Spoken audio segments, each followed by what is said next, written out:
You are being tested every single day, not once a year, not when things get hard, every day by how you use your 24 hours. No one announces the test, no one grades it for you. But the results show up anyway in your body, your bank account, your confidence, and your future.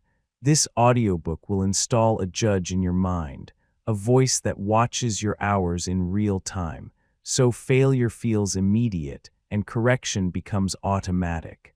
Because how you spend today decides who you're allowed to be tomorrow. Chapter 1: Every day is a trial, and you are the defendant. You are not living one long life. You are living one day over and over again, and every single day is a trial, not a metaphorical one, a real one, with evidence, with behavior, with outcomes. The problem is this: most people think life will judge them someday, at the end, at retirement, at failure, at success. That's a lie. Life judges you daily, quietly, relentlessly, and the verdict is delivered whether you're paying attention or not. The day is the test. The test is the day. Your future is not decided by one heroic moment. It's decided by thousands of small verdicts you barely notice. What you did when the alarm went off, what you chose when no one was watching, what you avoided because it felt uncomfortable, what you delayed because you told yourself later. Those are not neutral moments. Those are testimonies. And right now, whether you like it or not, you are the defendant. Most people are waiting for motivation, waiting for clarity, waiting for the right time. But let's be precise here. They are not waiting. They are avoiding judgment because judgment is uncomfortable. Judgment forces honesty. Judgment collapses excuses. If you never judge the day, you never have to admit you wasted it. So instead, people blur their days together. They stay busy. They stay tired. They stay distracted. And they tell themselves a comforting story. I'm figuring things out. No, you're not. You're postponing the verdict. The day is the test. The test is the day. Here's the hard truth you need to hear early in this audiobook. Your life does not collapse all at once. It erodes quietly through unexamined days. No one wakes up one morning and suddenly has no discipline. They trained it out of themselves. No one suddenly becomes unfocused. They practice distraction daily. No one suddenly lacks confidence. They failed to keep small promises over and over until trust in self disappeared. Every day was a trial. Every day had a verdict. They just refused to read it. A courtroom only works if there is a judge. Right now, for most people, there is none. There is behavior, but no evaluation. Action, but no consequence. Time spent, but no accounting. So the mind learns something dangerous. I can do whatever I want today and nothing happens. But something always happens. You are being trained. The day trains you either to show up or to avoid, to confront or to escape, to act or to rationalize. And training works whether it's intentional or not. The day is the test. The test is the day. Let's dismantle the fantasy that's holding you back. You don't need a breakthrough. You don't need a personality change. You don't need to find yourself. You need a verdict. You need to look at a single day and ask one brutal question. Did today move me forward, or did it train me to stay the same? That's it. No philosophy, no emotion, no overthinking, just evidence. What did you do with the hours? Notice how uncomfortable that question feels. That discomfort is not a problem. That discomfort is the doorway, because most people numb themselves at that exact moment. They grab their phone, they justify, they minimize. I was tired. I had a lot going on. Tomorrow will be better. Those are not explanations. They are defense strategies. In a real courtroom, excuses don't erase evidence. And in the court of your life, they don't either. The day is the test. The test is the day. Here is where power begins. Not when you judge yourself harshly, but when you judge yourself accurately.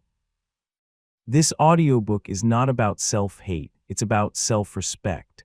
Self-respect requires standards. Standards require measurement. Measurement requires judgment. If you never judge your days, you are not kind, you are careless. And carelessness always collects interest. Let's make this practical. Starting today, every day has only two possible outcomes: passed or failed, not emotionally, behaviorally. Did you do the thing you said mattered? Did you protect time for what moves your life forward? Did you act like the person you claim you want to become? If yes, pass. If no, fail. No drama, no shame, just clarity. Clarity is corrective. The moment a day is judged honestly, it loses the power to repeat unconsciously. Understand this deeply. You do not rise to the level of your goals. You fall to the level of your daily verdicts. A life is nothing more than a long sequence of days that passed or failed. That's why people are confused by their own results. They remember intentions. Life remembers behavior. They remember effort. Life records consistency. They remember what they meant to do. Life measures what actually happened. The day is the test. The test is the day. This is why avoidance feels good short-term. If you don't judge the day, you don't have to confront the gap between who you are and who you say you want to be. But that gap doesn't disappear. It widens, and one day it shows up as regret, as frustration, as the quiet realization that time moved and you didn't. This audiobook exists to prevent that moment. From this point forward, you are no longer allowed to be unconscious about your days. You don't need to fix everything. You don't need to win every day. But you must see the day for what it was. That alone begins the transformation, because awareness precedes discipline, and discipline precedes freedom. Remember this sentence. You will hear it again and again because repetition is how identity is built. The day is the test. The test is the day. Say it until it sticks. Say it until it interrupts your behavior. Say it until the moment you drift, something inside you notices. Because once you see the test while it's happening, the outcome changes. You are the defendant, but you are also the judge. And in the next chapter, we're going to talk about the one thing that never lies in this courtroom. Not your feelings, not your intentions, not your excuses. The clock. You've seen the trial. Now let's examine the evidence. Chapter 2. The clock is neutral. Your choices are not. The clock does not care about you. It does not care how tired you are. It does not care what you've been through. It does not care what you plan to do. It moves anyway. Every second passes with the same indifference. Every minute disappears without emotion. Every hour leaves whether you used it well or not. The clock is neutral. Your choices are not. This is where most people lose the trial before it even begins. They personalize time. They treat it like it owes them something. They act as if a hard past, a bad mood, or a stressful week should slow the clock down. It never does. The day is the test. The test is the day. You don't lose days because you're unlucky. You lose them because you forget this truth. Time is not against you. Time is not for you. Time is simply moving. And whatever you put inside it becomes your life. Most people say, I don't have time. What they mean is, I didn't choose this. That distinction matters, because the moment you admit it's a choice, responsibility returns. And responsibility is uncomfortable. So people blame the clock instead. They say the day went too fast. They say life is busy. They say there wasn't enough time, but there were 24 hours.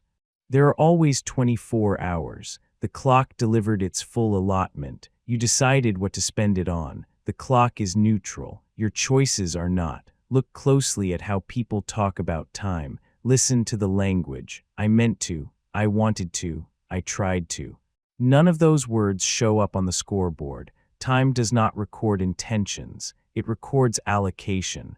Where did the hours go? What absorbed your attention? What drained your energy? What moved the needle, even slightly? That is the only evidence that matters. The day is the test. The test is the day. Here is the dangerous illusion you must dismantle. People think time management is about squeezing more into the day. It's not. It's about removing what never deserved to be there in the first place. The clock is not the problem. Overpermission is. Too many activities get a free pass. Too many distractions are treated as harmless. Too many low-value behaviors are repeated without question.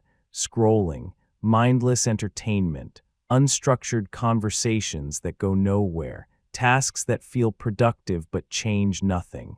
None of these are crimes on their own. But stacked daily, they become a sentence, and the clock will enforce it without mercy. The clock is neutral, your choices are not. High performers understand something most people resist. They don't ask, "How do I find time?" They ask, "What must be eliminated?" Because every yes inside the day is a no to something else. And most people never decide what they're saying no to, so life decides for them. If you don't choose how the day is structured, default behaviors will fill it. If you don't assign meaning to hours, distractions will consume them. If you don't protect time, comfort will steal it. Not because you're weak, because you're human. That's why judgment matters. Without judgment, time becomes a blur. With judgment, time becomes a weapon. The day is the test. The test is the day. Let's make this concrete. Imagine two people with identical schedules. Same job, same responsibilities, same stress. One treats time casually, the other treats time deliberately. At the end of 5 years, their lives look nothing alike, not because one worked harder every hour, but because one respected the clock. They understood that wasted time doesn't disappear, it compounds into regret. Used time compounds into leverage. The clock doesn't change, the outcome does. The clock is neutral. Your choices are not. This is why blaming circumstances is so seductive. If the clock is the enemy, you're the victim. If the clock is neutral, you're responsible. And responsibility means you must confront patterns, not once, daily. What time of day do you drift? What activities quietly hijack your focus? What do you repeatedly give hours to that give nothing back? These are not small questions. They are life-defining ones, because the clock is watching even if you are. The day is the test. The test is the day. Here's the reframe that changes everything. Stop asking how long something takes. Start asking what it's worth. Is this worth 1 hour of my life? Is this worth training my attention this way? Is this worth reinforcing this version of myself? When you ask better questions, behavior adjusts automatically. Most people don't waste time intentionally. They waste it unconsciously. Judgment turns unconscious spending into conscious choice.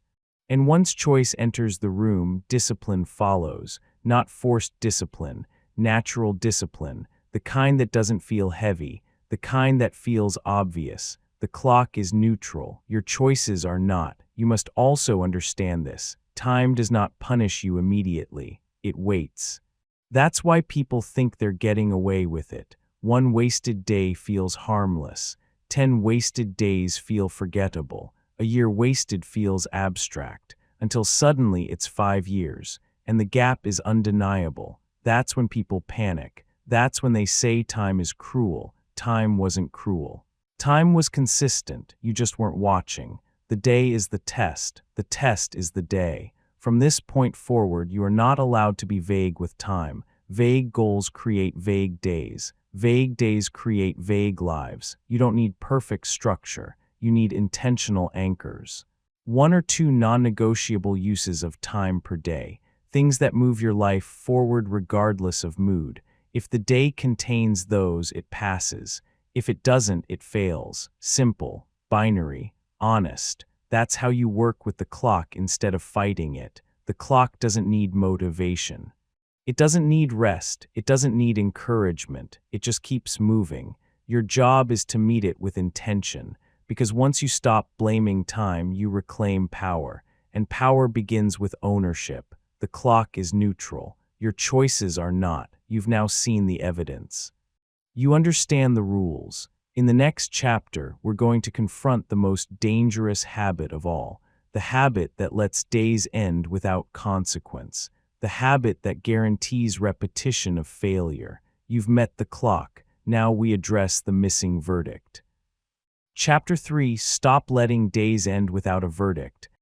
Most people don't fail their days, they abandon them. They let the day end without judgment, no review, no conclusion, no consequence, and whatever is not judged gets repeated. This is the silent killer of progress. A day that ends without a verdict trains the mind to believe that behavior doesn't matter. That effort is optional. That drifting is acceptable. The day is the test. The test is the day. If you don't consciously end the day ends you. Think about how most days finish. People collapse into distraction. They numb out, they scroll, they sleep. No pause, no reflection, no truth, just unconscious transition into tomorrow. And tomorrow inherits the same patterns. This is not accidental, it's conditioning. The brain learns through feedback. When there is no feedback, there is no correction. When there is no correction, there is repetition. That's why people feel stuck for years, not because they're incapable, but because nothing is interrupting the loop. The day is the test. The test is the day. A verdict is an interruption. It stops the mind from lying. It stops momentum from drifting. It forces clarity where there was fog, and clarity is uncomfortable at first. That's why people avoid it. They tell themselves they're too tired to reflect, too busy to think, too overwhelmed to evaluate. But exhaustion is not the reason. Avoidance is, because a verdict forces a decision, and decisions force change. No verdict means no responsibility, so the system stays exactly the same. Understand this clearly. You don't need to analyze your entire life. You don't need to journal for an hour. You don't need to overthink. You need a ruling, one sentence. Did today move me forward or train me to stay where I am? That's it. Binary, clean, unforgiving, pass or fail. The day is the test. The test is the day.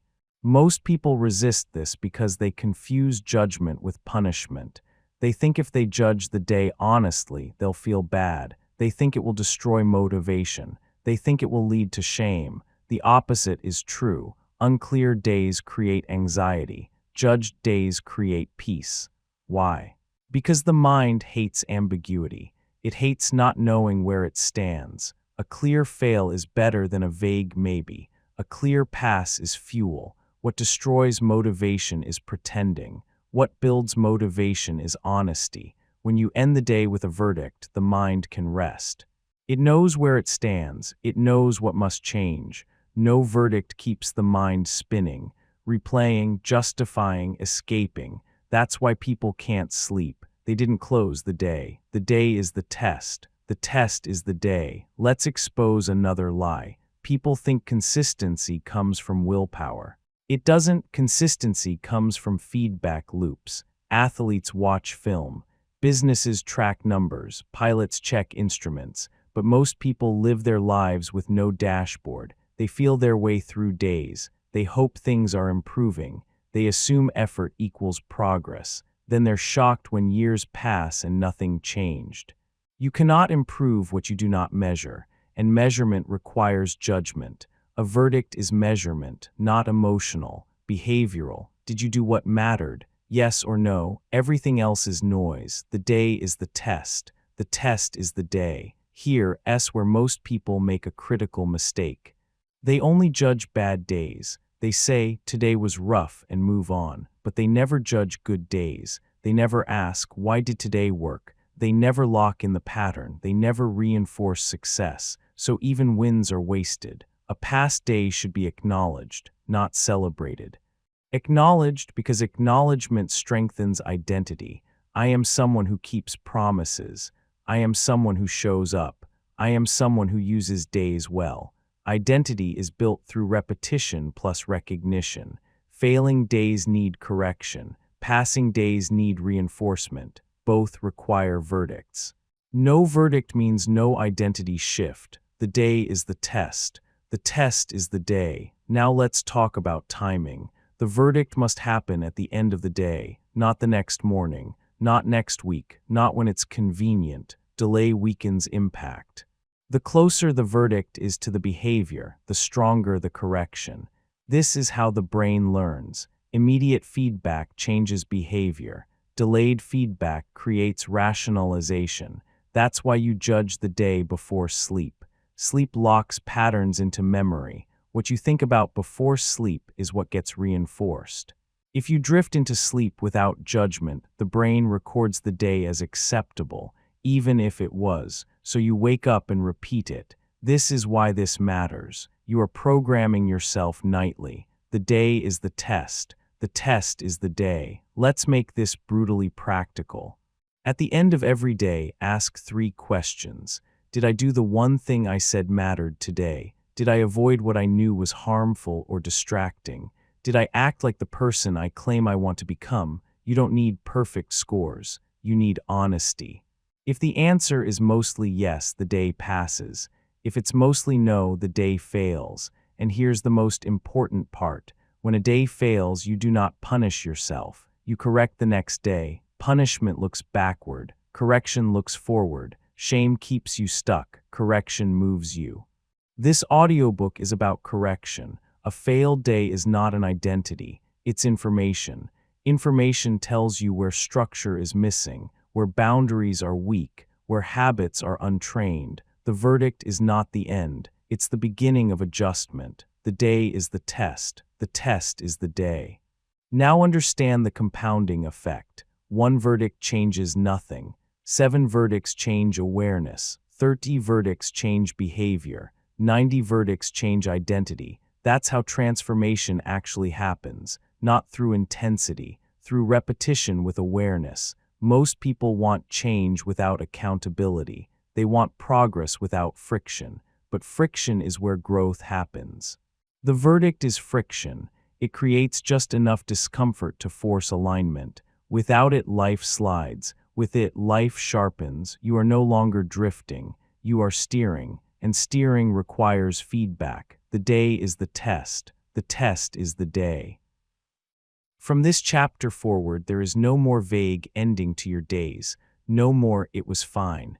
No more "I tried." No more tomorrow. There is only evidence and verdict. You now understand the necessity of judgment, but judgment alone is not enough. Because there is one enemy that disguises itself as rest, as relief, as harmless reward, and it is responsible for more failed days than any lack of discipline. You've learned to end the day. Now we expose what causes most days to fail. Chapter 4, Comfort is failing the test in disguise. Comfort is not rest. Comfort is not recovery. Comfort is not harmless. Comfort is the most common way people fail their day without realizing it, because comfort doesn't announce itself as failure. It feels earned. It feels justified. It feels reasonable, and that's why it's dangerous. The day is the test. The test is the day. And comfort is how most people quietly walk out of the exam early. Here is the lie you've been sold. If it feels good, it must be okay. If it relaxes me, I deserve it. If I'm stressed, I need comfort first.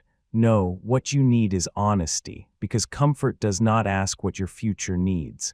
Comfort only cares about how you feel right now, and your future pays the bill. If it felt good but changed nothing, it failed the test. Say it again. If it felt good but changed nothing, it failed the test. That's the standard. Most people fail not because they choose obviously destructive things. They fail because they choose pleasant distractions instead of difficult progress. They don't choose chaos, they choose ease, and ease is seductive, scrolling instead of building, watching instead of working, talking instead of acting, planning instead of executing. You have a choice, always, and most of the time the choice is between comfort now or momentum later. That's the key.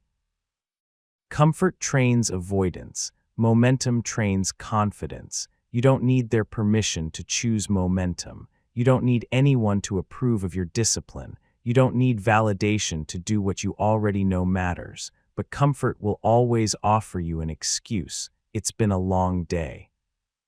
You'll start tomorrow, just this once. Comfort always speaks softly. It never demands, it invites. And that invitation is how days fail. The day is the test. The test is the day. Let's talk about stimulation. Easy stimulation is the modern comfort drug. Fast, endless, effortless, your phone.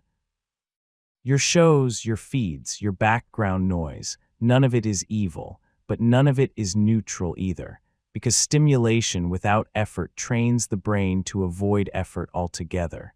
The brain adapts quickly. If you repeatedly reward yourself with comfort before progress, the brain learns a simple rule. Avoid difficulty, seek relief, and then you wonder why discipline feels hard. It's not about motivation, it's about training.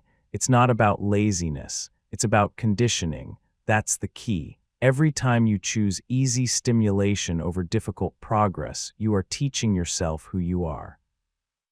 Not who you want to be, who you are practicing being. The day is the test. The test is the day. Here's the real-world pattern. You tell yourself you'll work after you relax. You relax. The energy never comes back. You tell yourself you'll start once you feel ready.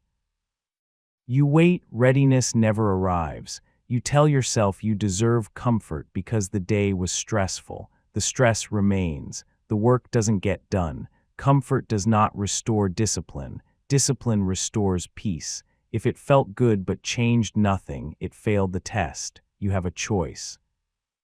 And the choice is rarely dramatic. It's small, quiet, boring. Open the document or open the app. Go for the walk or sit down. Have the hard conversation or avoid it. No one claps for the right choice. No one notices, but the day notices, and the day records everything. The day is the test is the day. Most people confuse comfort with self-care. Self-care that avoids responsibility is not care, it's sedation. Real self-care often feels uncomfortable in the moment because it involves boundaries, effort, delay, going to bed on time instead of watching one more episode. Saying no instead of pleasing, doing the hard task first instead of last. That's self-respect. Comfort feels like kindness, but it often creates contempt for yourself later. You know the feeling, the quiet disappointment at night, the sense that you wasted the day, the heaviness that follows indulgence without progress. That's not guilt, that's awareness knocking. You have a choice, and every time you choose comfort over commitment, you lower your internal standards. Lower standards create lower expectations. Lower expectations create smaller lives. That's the key. This audiobook is not asking you to eliminate comfort. It's asking you to earn it. Comfort after progress restores you. Comfort before progress weakens you. Sequence matters. If you get this wrong, discipline collapses. If you get this right, discipline becomes natural. The day is the test. The test is the day. Here is the rule you live by from now on. Comfort is a reward, not a prerequisite. You don't need to feel good to do what matters. You don't need to feel ready. You don't need to feel motivated. You need to move.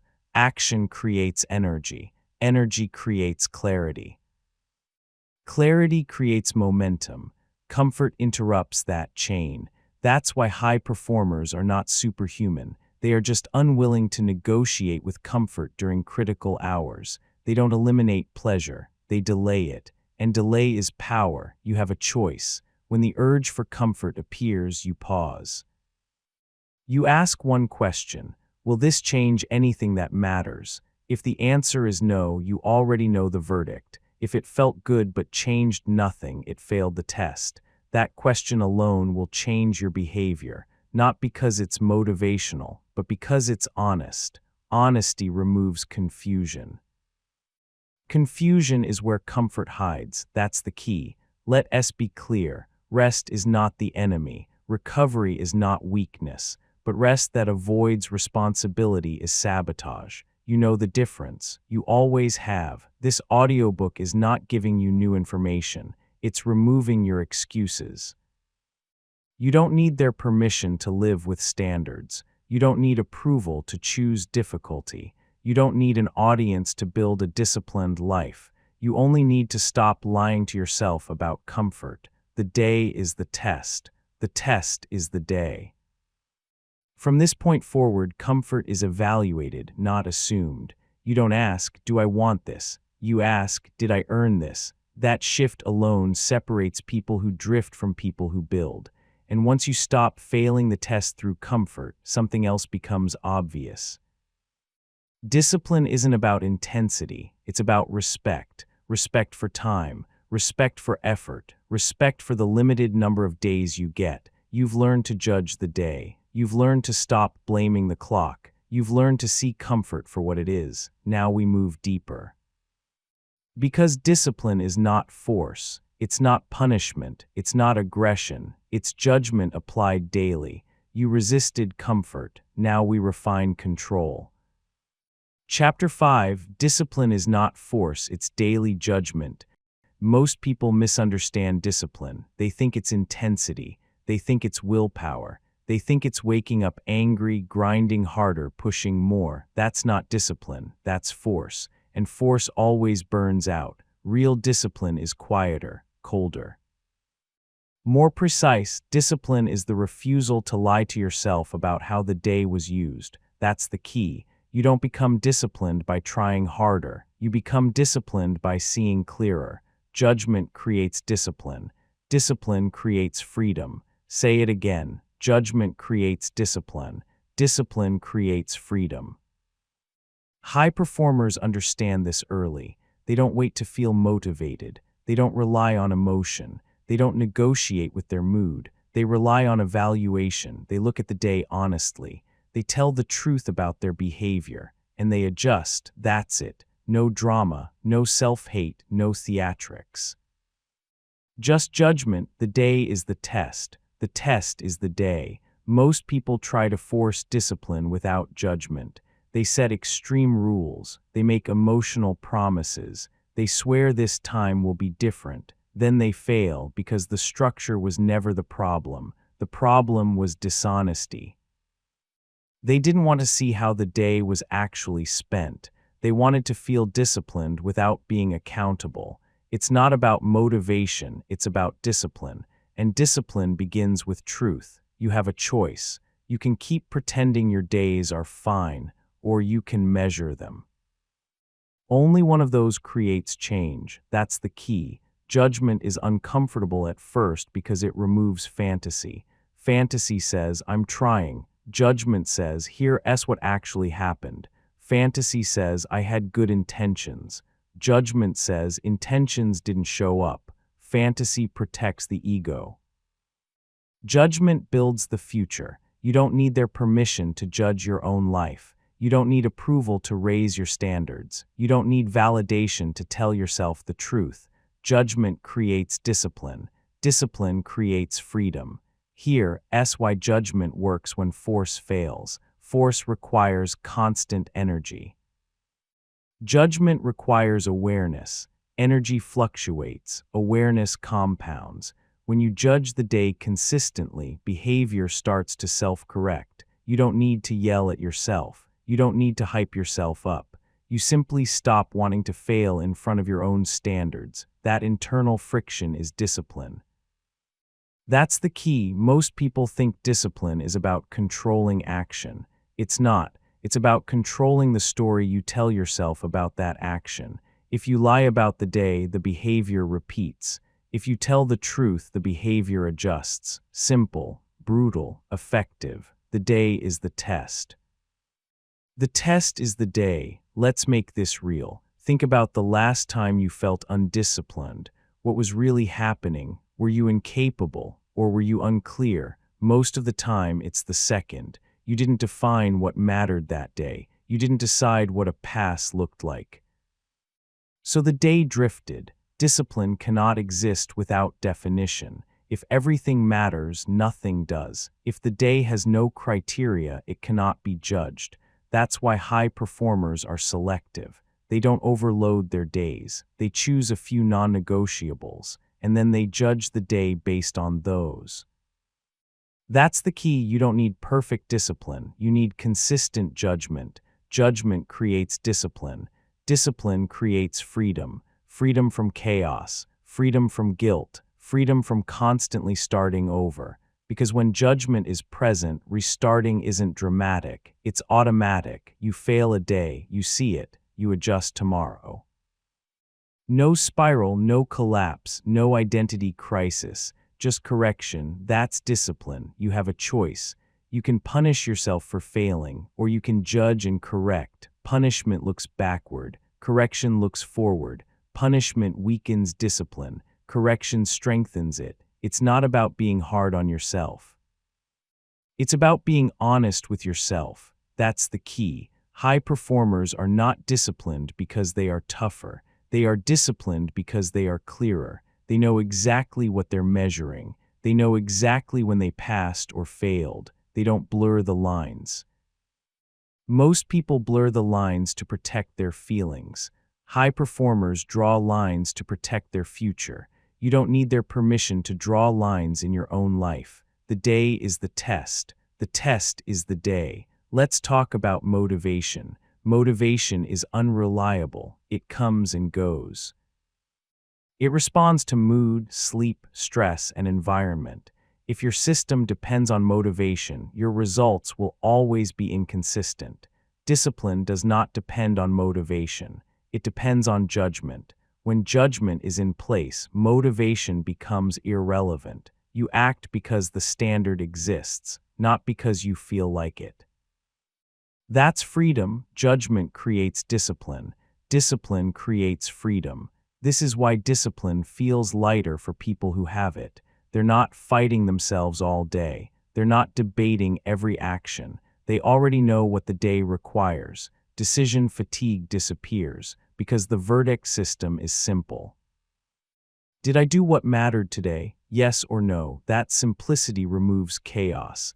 Chaos is exhausting. Clarity is calming. That's the key. Now here's the behavioral instruction you must follow.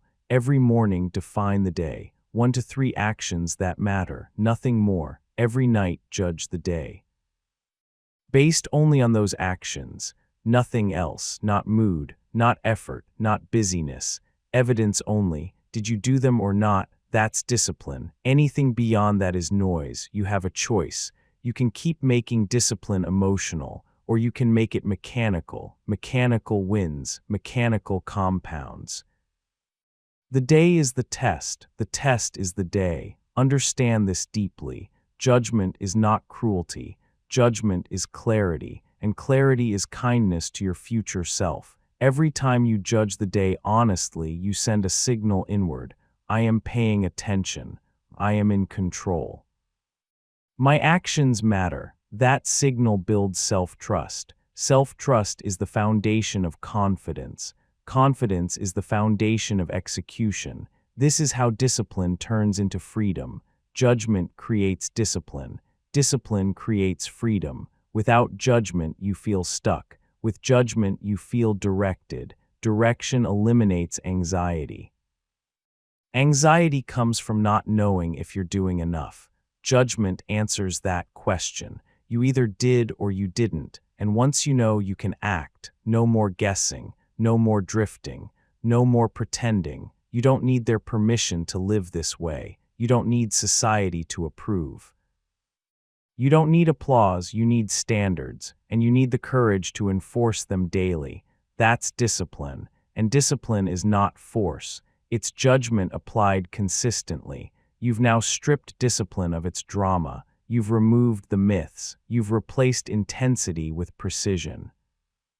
But there is still one lie that keeps people weak, one phrase that destroys correction, one habit that delays discipline indefinitely. You've learned how to judge the day. Now we eliminate the excuse that postpones all change. Chapter 6: The Hidden Cost of I'll Fix It Tomorrow.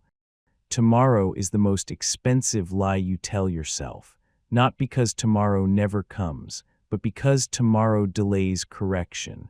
And delay is how failure becomes a habit. Tomorrow is where tests go to be avoided. Say it again, tomorrow is where tests go to be avoided. That phrase should make you uncomfortable, because it exposes a pattern most people refuse to see.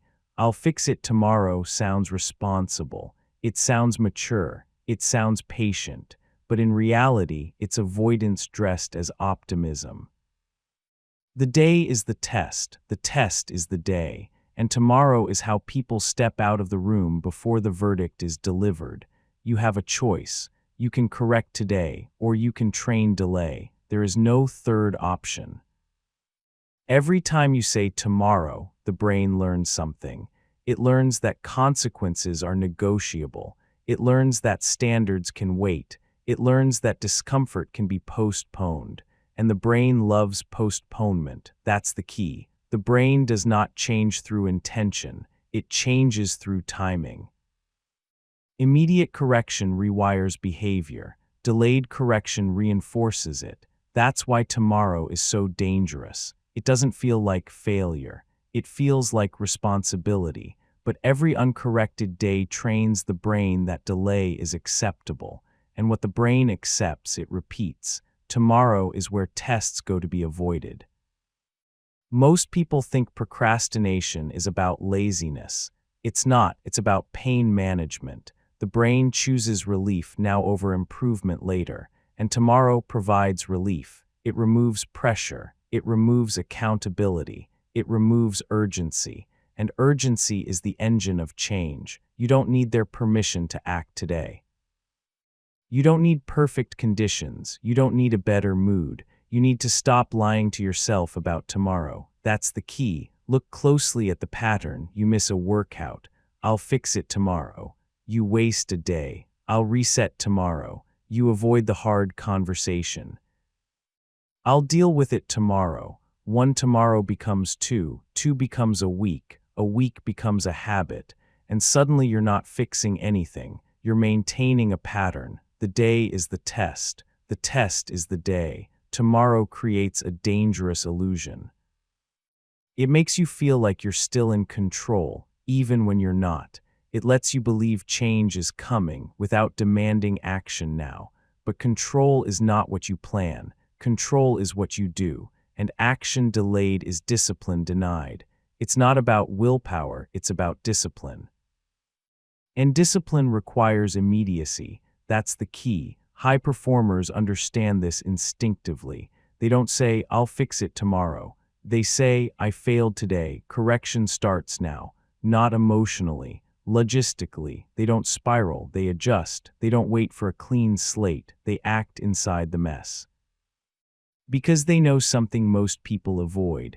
There is no perfect tomorrow. There is only a corrected today. Tomorrow is where tests go to be avoided. Let's talk about the real cost. The cost of tomorrow is not just lost time.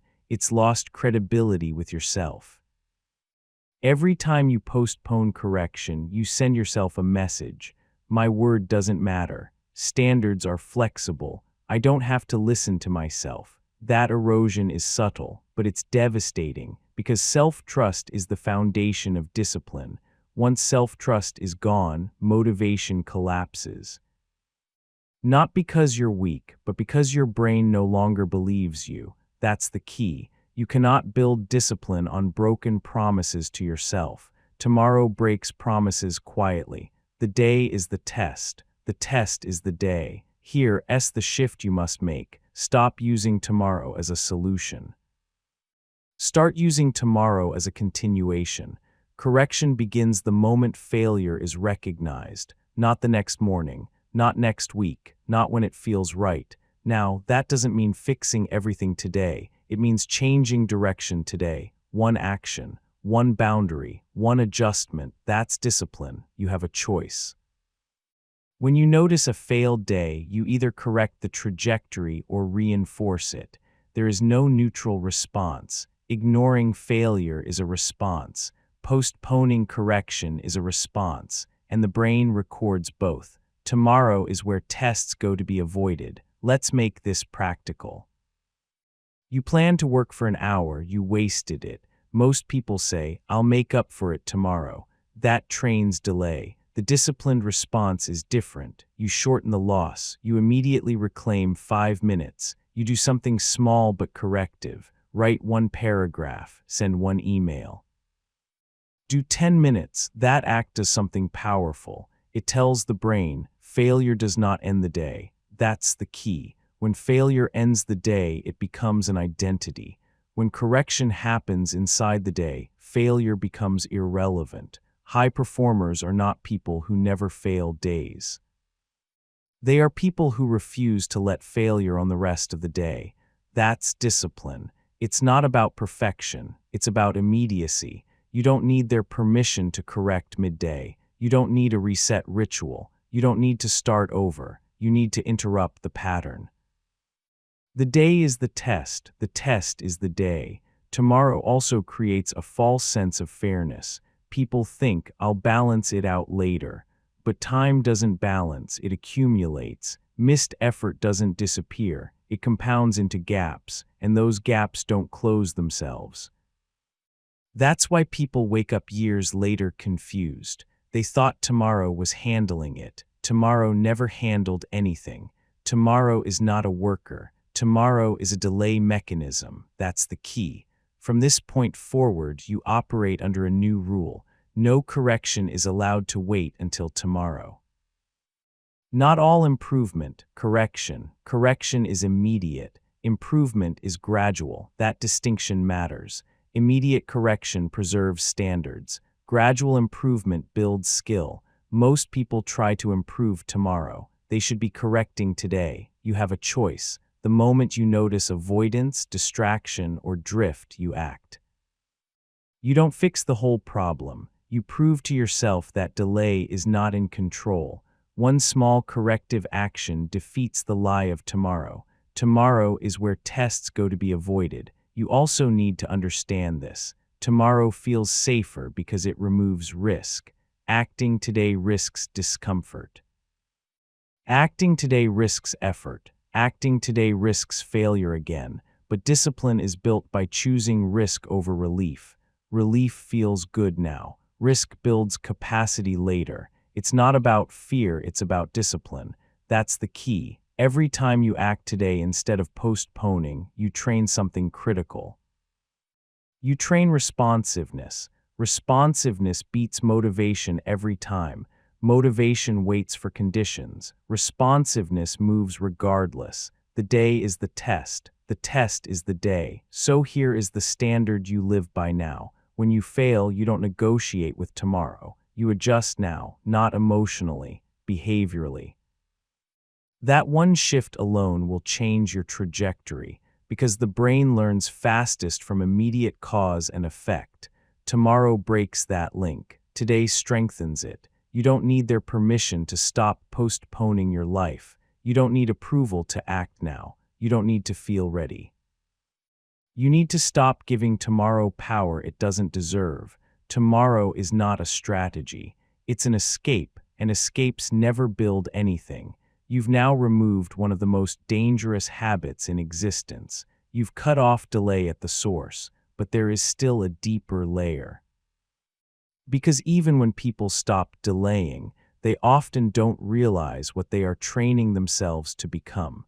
You've stopped pushing correction forward. Now we examine the silent training happening every day. Chapter 7. You are training yourself whether you like it or not. You are always training, even when you think you're resting, even when you think you're waiting, even when you think nothing is happening. Training never stops. Every day conditions your identity. Either as someone who shows up or as someone who postpones, there is no neutral day. The day trains the man repeats the day. Say it again. The day trains the man repeats the day. This is the chapter most people avoid because it removes the last illusion. The illusion that skipping effort is harmless. The illusion that doing nothing keeps things the same.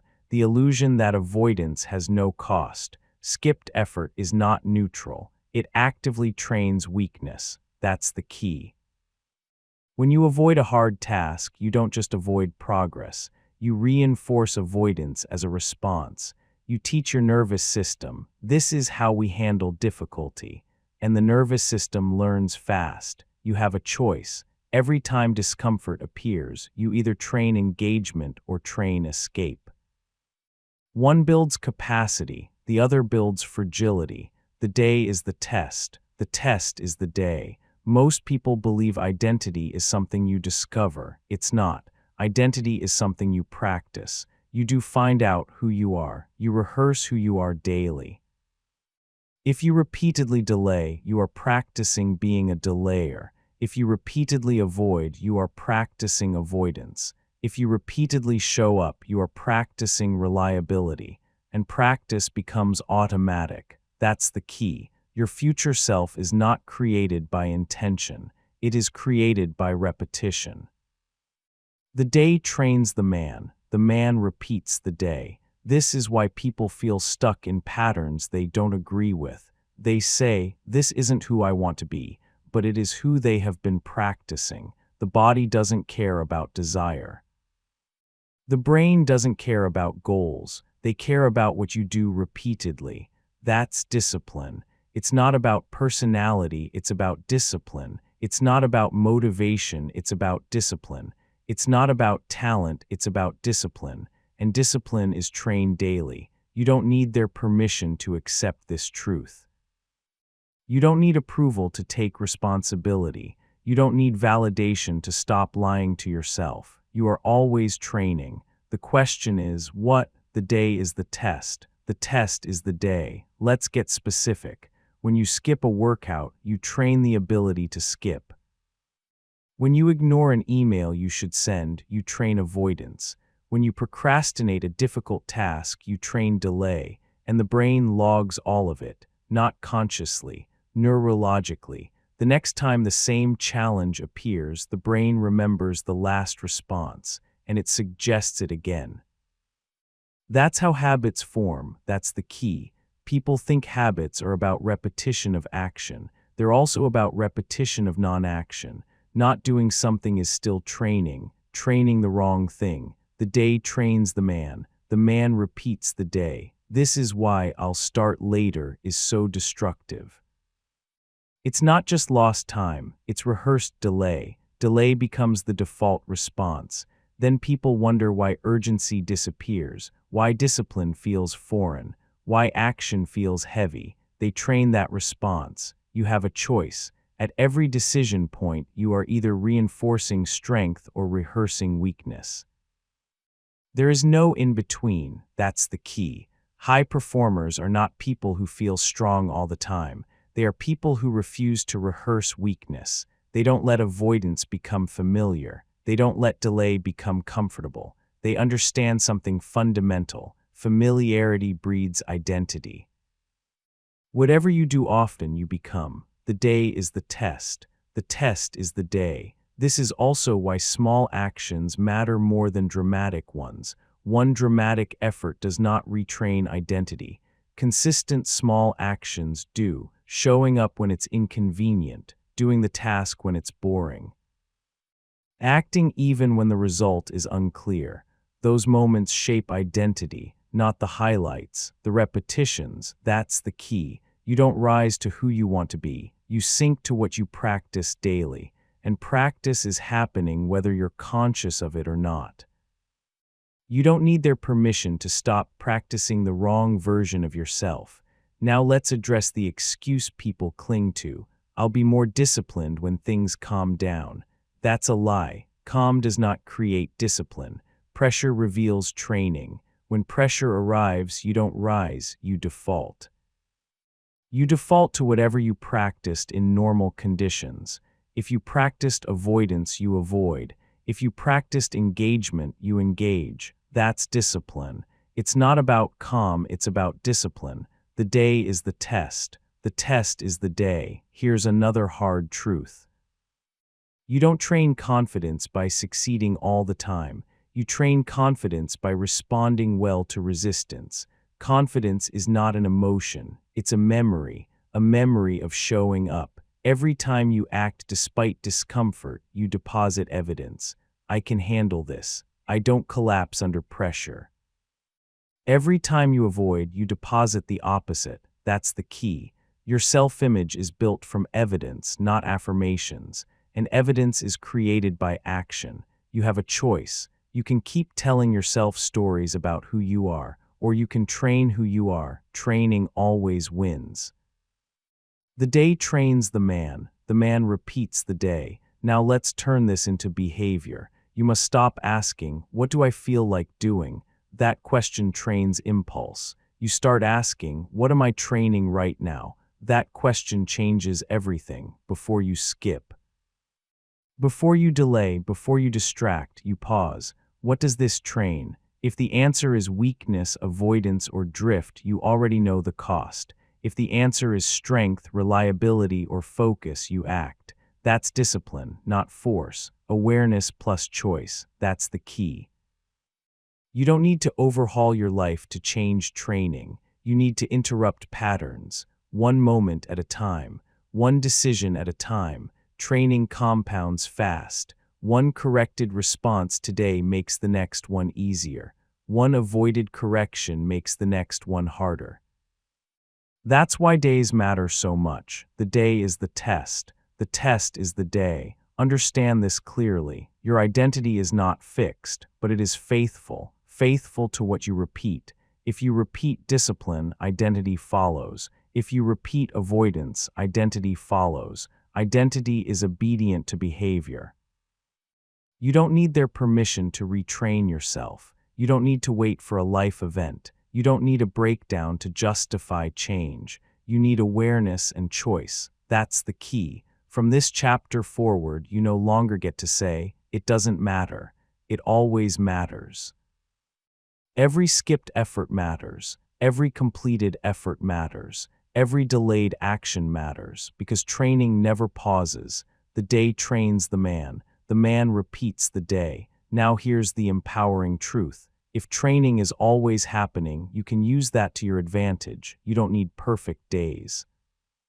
You need intentional repetitions, one action that reinforces the identity you want. Every day, that's enough. Not heroic, not dramatic, consistent, and consistency reshapes everything. You've now removed another illusion, the illusion of neutrality. You see that every day is shaping you, every choice is casting a vote. But there is still a missing piece, because even when people understand training, they fail to notice it in real time. They see it after the fact, and that delay keeps them reactive instead of proactive. You now understand that the day trains you.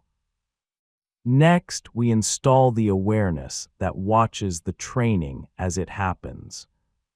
Chapter 8, The Judge Mindset, Watching Yourself in Real Time. Most people judge their days too late. They judge at night. They judge in regret. They judge after damage is done. That's not judgment. That's review. And review without interruption changes nothing. This chapter changes that. Because real discipline is not built at the end of the day, it's built in the moment of choice. That's the key. This chapter installs the judge mindset, the internal observer, the part of you that watches behavior as it happens, not emotionally, not dramatically, clinically. Seen behavior changes.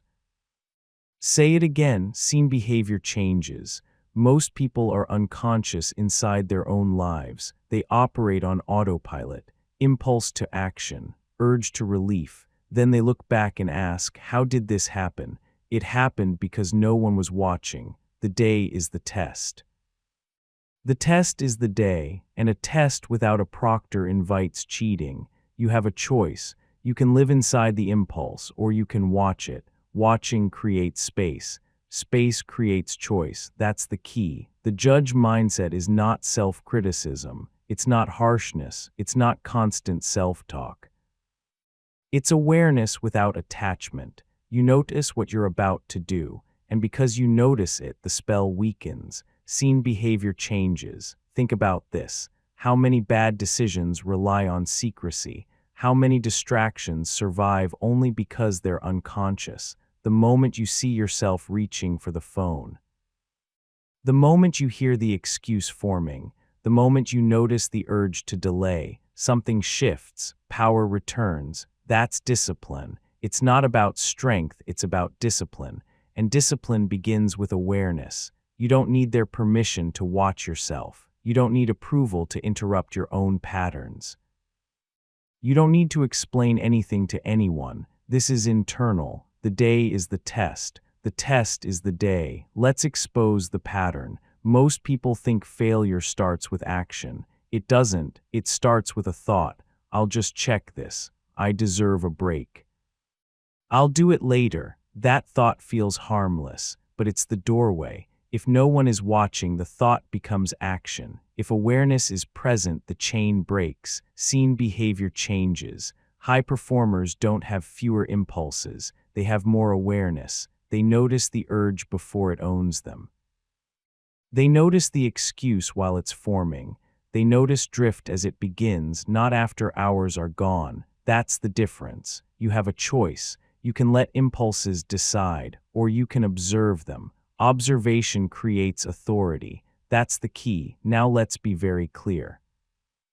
The judge mindset is not about stopping every bad action. It's about catching them earlier. Earlier means easier. Stopping yourself mid-scroll is harder than noticing the reach. Recovering a wasted hour is harder than preventing the first 5 minutes. Awareness collapses effort. That's why it works. Seen behavior changes. Most people try to use force where awareness would do the job. They block apps. They make rules. They rely on guilt. But rules without awareness just create rebellion. Awareness creates alignment. It's not about control, it's about discipline. The day is the test. The test is the day. Here's how the judge mindset actually works in real life. You do narrate your behavior. You don't criticize it. You simply label it. Delay, distraction, avoidance, alignment, progress, no emotion, no story. Labeling activates the rational brain. Impulse lives in the emotional brain. That shift alone changes outcomes. That's the key. When you silently label what's happening, you step out of it. The behavior loses invisibility, and invisible habits are the most powerful. Seen behavior changes. This is why people feel trapped by habits they know are bad. They know intellectually. But they don't see them in the moment. Knowing afterward doesn't help. Seeing in real time does. You have a choice. You can keep learning lessons after the fact, or you can install awareness before damage occurs. Discipline lives in the moment. The day is the test. The test is the day. Let's address resistance. People fear watching themselves because they think it will make life tense, rigid, uncomfortable. The opposite happens. Awareness reduces internal conflict. Why? Because conflict comes from contradiction. Saying one thing matters and doing another. The judge mindset removes contradiction quickly. You either align or correct. No dragging guilt. No mental noise. That's freedom. Judgment creates discipline. Discipline creates freedom. The judge mindset is judgment without delay. That's the key. Now let's give you a concrete practice. You install the judge mindset by choosing one trigger. Just one, for example. Reaching for your phone, opening a browser tab, sitting down when you plan to act.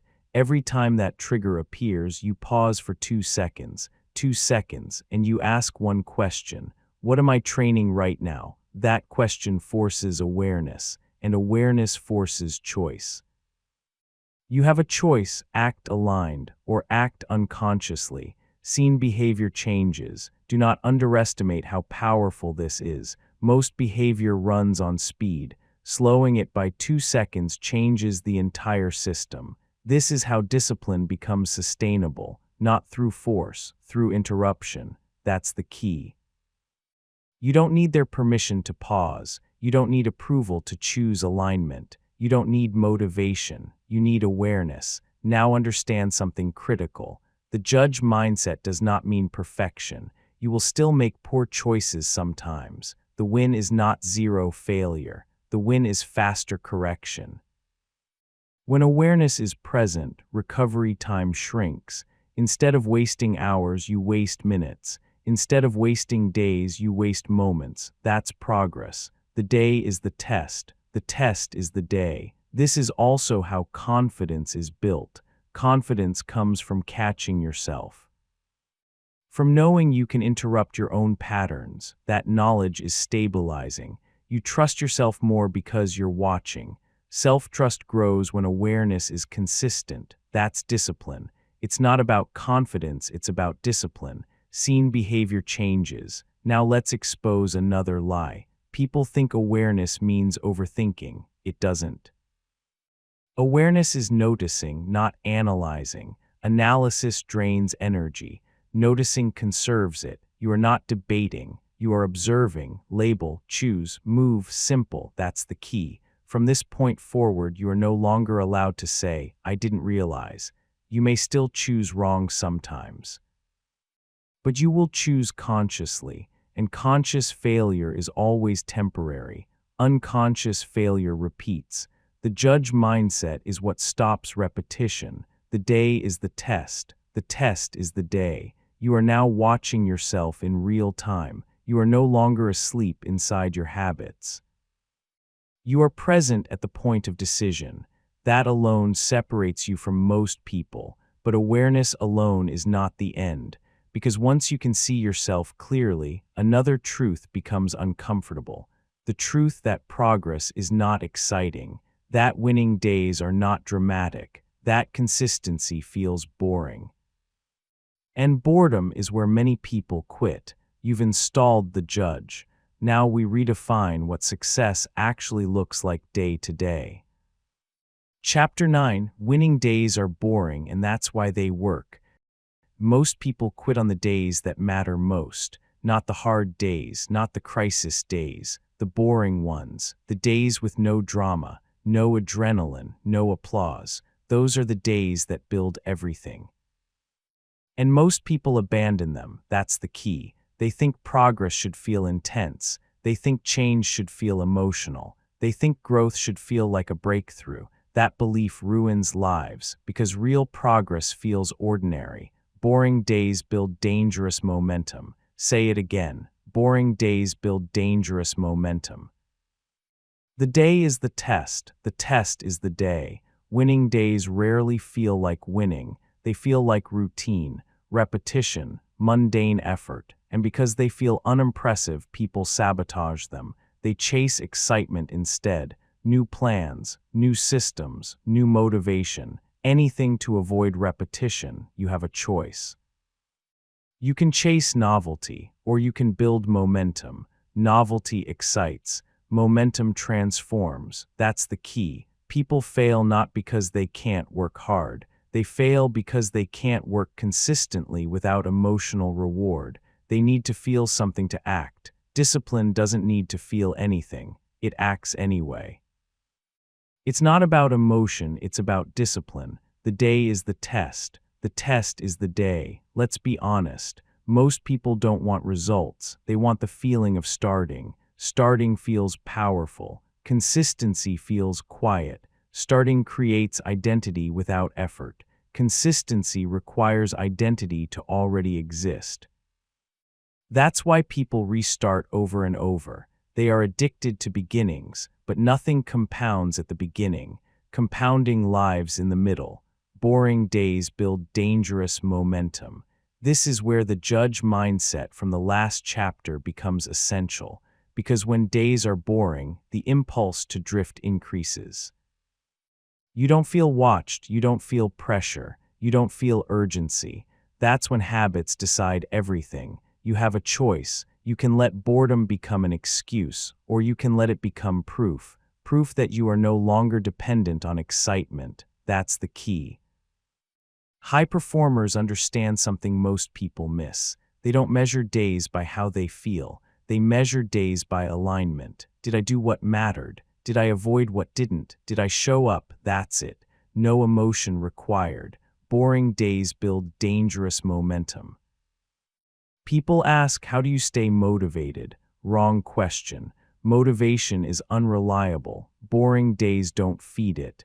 Discipline feeds itself through repetition, and repetition does not care how you feel. It's not about motivation, it's about discipline. The day is the test. The test is the day.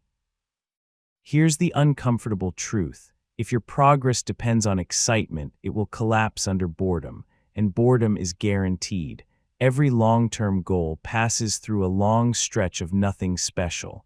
No visible wins, no praise, no feedback, just work. That's where most people quit, not because it's hard, but because it's quiet. That's the key. Boring days remove external reinforcement, which means you must become internally driven, not by hype, by standards. You don't need their permission to hold standards. You don't need validation to keep showing up. You don't need to announce progress. Progress is happening anyway. Seen behavior changes, and boring behavior builds strength. The day is the test. The test is the day. Let's talk about why boredom is actually an advantage. Boredom reduces emotional interference. When things are calm, you see patterns clearly. You notice inefficiencies. You correct small mistakes. Dramatic days distract from fundamentals. Boring days sharpen them. That's why boring days build dangerous momentum. They allow compounding. One aligned day does not feel powerful. 10 aligned days don't either. But 30 days, 90 days, that's when identity shifts. Quietly, permanently. That's the key. Most people don't fail because they stop working. They fail because they stop respecting small days. They say, today doesn't really matter. That sentence destroys momentum, because momentum is built from small days stacked. You have a choice. You can treat boring days as disposable, or you can treat them as decisive. Decisive days don't announce themselves. They look ordinary. The day is the test. The test is the day. This is why high performers simplify their routines. They don't overload their days. They repeat what works. Same time, same actions, same standards. Boring, effective. It's not about creativity, it's about discipline. The more boring the routine, the easier it is to repeat. And repetition is power. That's the key. Now let's destroy another myth. People believe consistency means doing everything perfectly. Wrong. Consistency means returning quickly. On boring days, you will miss things. You will underperform sometimes. The win is not perfection. The win is not quitting. Returning to alignment the next day. That's discipline. Boring days build dangerous momentum because they normalize return. You fall off. You get back on. No drama. That pattern builds resilience. You don't need their permission to return. You don't need guilt to restart. You don't need a reset ritual. You just resume. The day is the test. The test is the day. Let's make this practical. You must redefine what a good day means. A good day is not a day you felt inspired. It's a day you honored your standards, even if energy was low, even if mood was flat, even if no one noticed. That's the key. When you redefine winning, boredom loses power, because boredom only wins when you expect excitement. Expect routine instead. Expect repetition. Expect silence.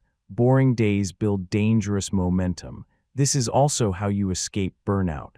Burnout comes from emotional volatility, high highs, low lows. Boring days stabilize output. They create sustainability. That's discipline. It's not about intensity, it's about discipline. The day is the test.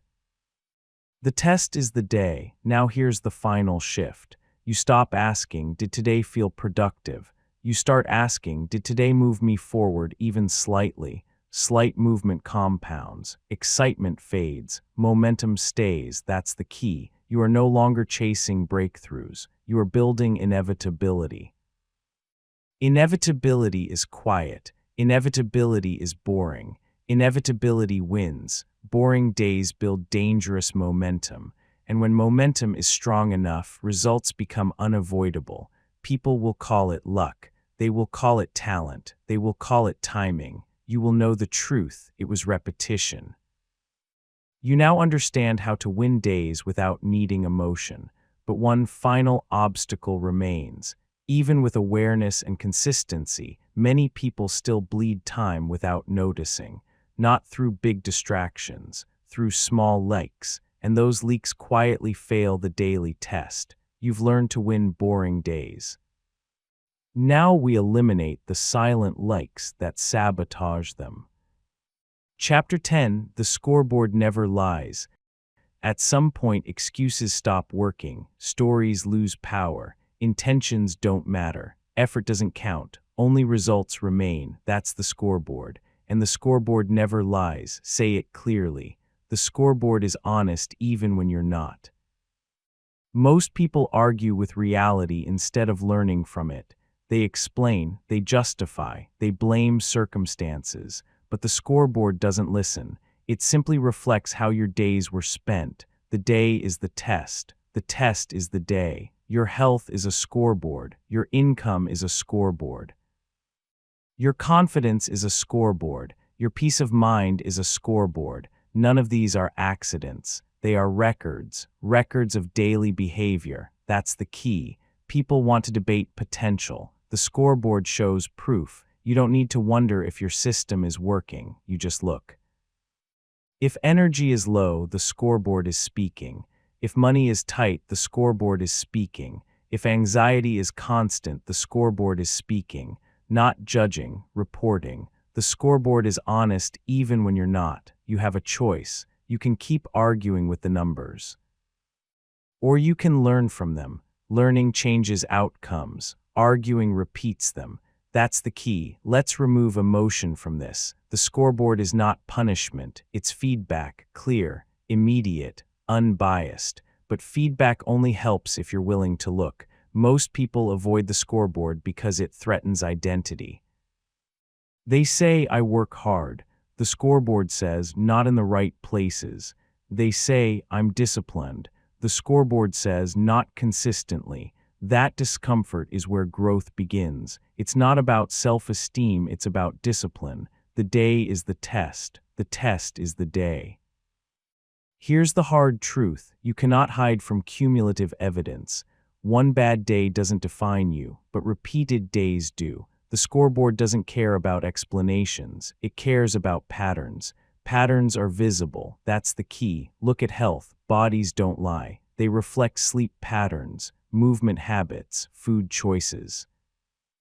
Not intentions, not knowledge. Time spent decides outcomes. Look at income. Money flows toward value creation. Value creation requires focused time. Scattered days create scattered results. The scoreboard is honest even when you're not. Look at confidence. Confidence is not self-talk, it's self-trust.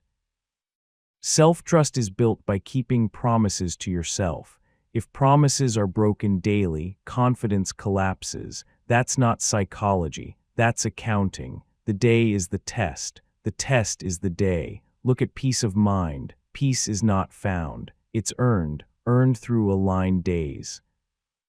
When actions match values, the mind rests. When they don't, anxiety grows. The scoreboard shows that clearly. You have a choice. You can numb discomfort, or you can correct behavior. Correction changes the scoreboard. That's the key. Most people want to feel better without doing better. They want reassurance without restructuring their days. But the scoreboard doesn't respond to reassurance. It responds to behavior. It's not about feelings, it's about discipline. Now let's destroy another illusion.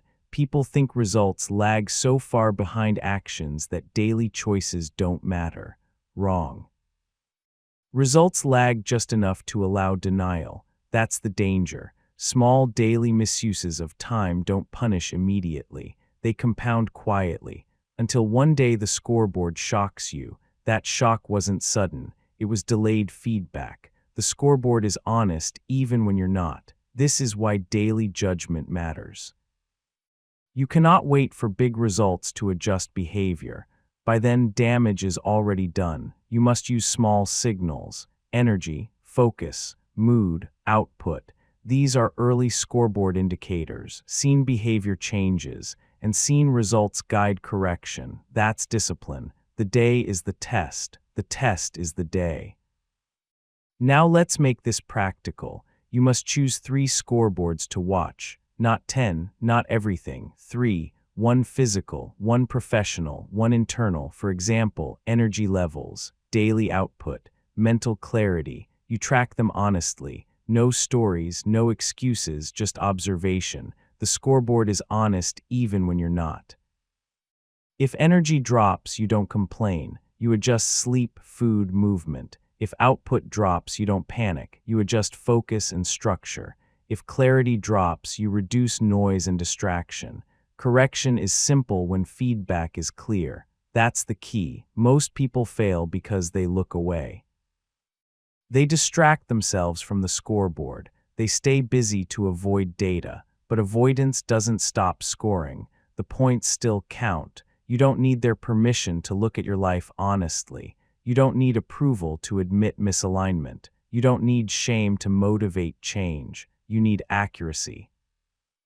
Accuracy leads to power. The day is the test. The test is the day. Here's another critical truth. The scoreboard does not measure effort. It measures effectiveness.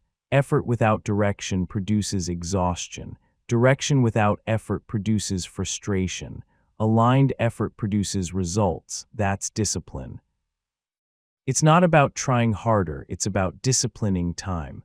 Most people overestimate how much effort they need and underestimate how much honesty they lack. The scoreboard fixes that. The scoreboard is honest even when you're not. Now let's address fear. People fear looking because they think they'll feel defeated. The opposite happens. Clarity reduces anxiety. Vagueness creates it. When you know where you stand, you can move forward. When you avoid knowing, fear grows. That's the key. The scoreboard is not your enemy, it's your compass. It tells you where to steer. Without it, you drift. And drift always fails the daily test. The day is the test. The test is the day. Understand this deeply. You cannot negotiate with reality, but you can work with it. The scoreboard doesn't ask for perfection. It responds to consistency. Small daily corrections change long-term outcomes, not intensity.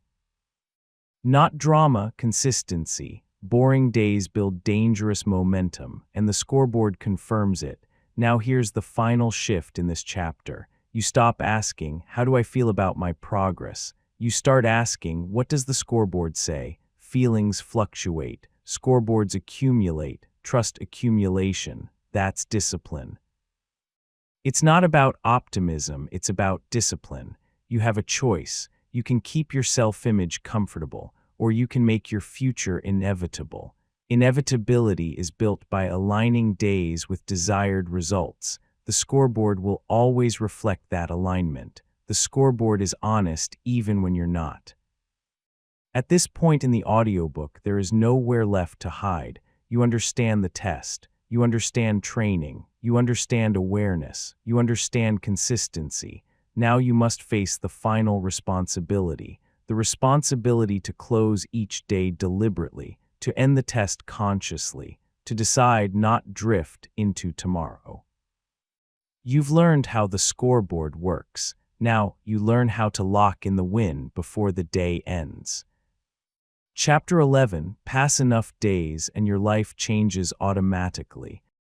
You've been chasing the wrong thing, not because you're lazy, not because you're incapable, but because you were aiming at the wrong target. You tried to reinvent yourself. You tried to overhaul your life. You tried to change everything at once. That's not how transformation works. Transformation is not a project. It's a side effect of days passed correctly. That's the key. You don't need to become someone new. You need to start passing the day. Say it clearly. Pass the day, win the life. Most people want a breakthrough. What they need is a streak of judged days, a streak of corrected behavior, a streak of honest effort. That's it. The day is the test. The test is the day. Life doesn't change in moments. It changes in accumulation. One day doesn't matter much. 10 days start to matter. 100 days change identity, and identity changes everything. Pass the day, win the life. This is where people finally relax because they realize something liberating. They don't need to solve their entire future. They don't need a perfect plan. They don't need clarity about everything. They need to handle today. That's the key. Today is small enough to manage, clear enough to judge, limited enough to control. You have a choice. You can keep fantasizing about a future version of yourself. Or you can pass today as you are. Passing today builds that future version automatically. It's not about vision, it's about discipline. The day is the test. The test is the day. Let's remove the last illusion. People think success requires extraordinary days. It doesn't. It requires ordinary days passed consistently. Days where you did what mattered. Days where you didn't lie to yourself. Days where you corrected quickly. No fireworks, no speeches, no transformation montage, just alignment. Pass the day, win the life. This is why people who suddenly change look mysterious from the outside. It looks sudden.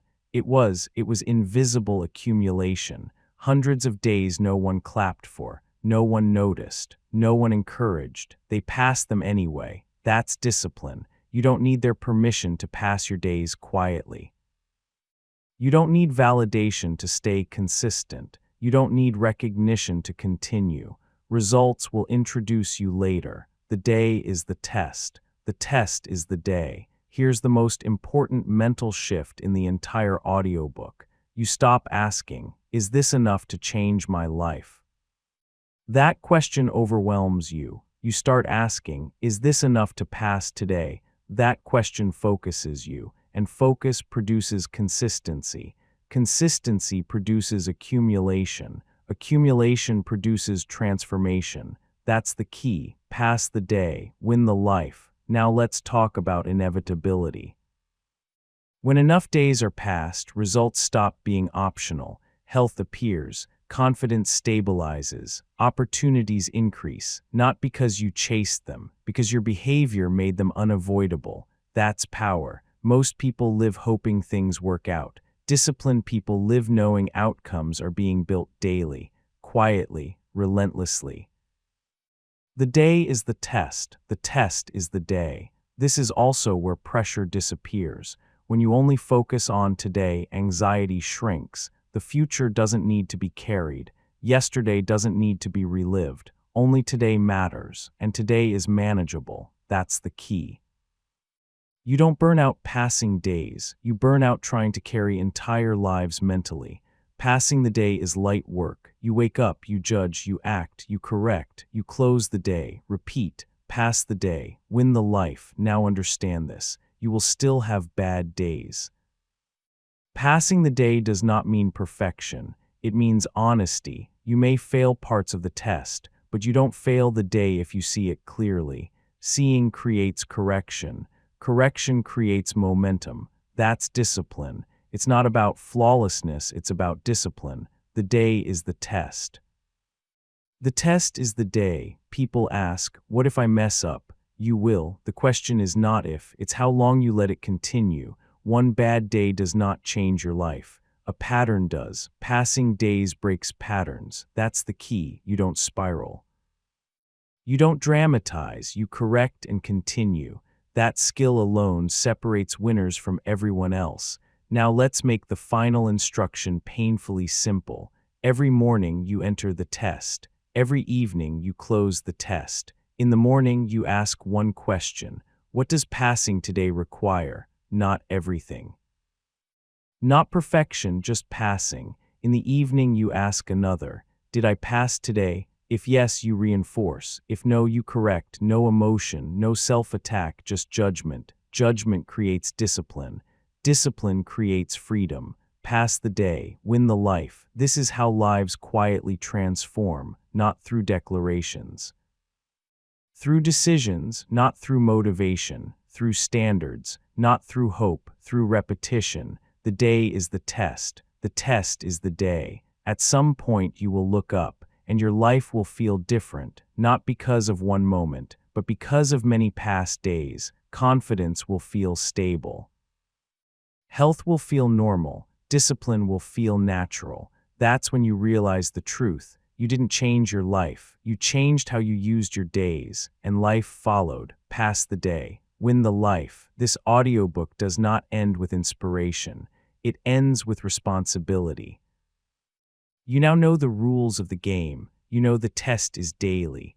You know the judge is internal. You know the scoreboard is honest. There is nothing left to wait for. Tomorrow is not a promise. Tomorrow is another test. and you already know how to pass. You have a choice: pass the day or repeat the same life. That's the challenge. Close this audiobook. Open the day. The test has already begun. Every day is a test, not a motivational test, not a fairness test, a usage test. You don't fail because life is hard. You fail because hours slip by without judgment, without correction, without consequence. But now you know. Now you see the day while it's happening, not after it's gone. So tonight, before you sleep, I want you to do one thing. Judge the day honestly. No excuses, no stories. And tomorrow, when the clock starts again, act like someone who knows they're being tested. Because if you start passing your days, your life won't need fixing. It will change on its own.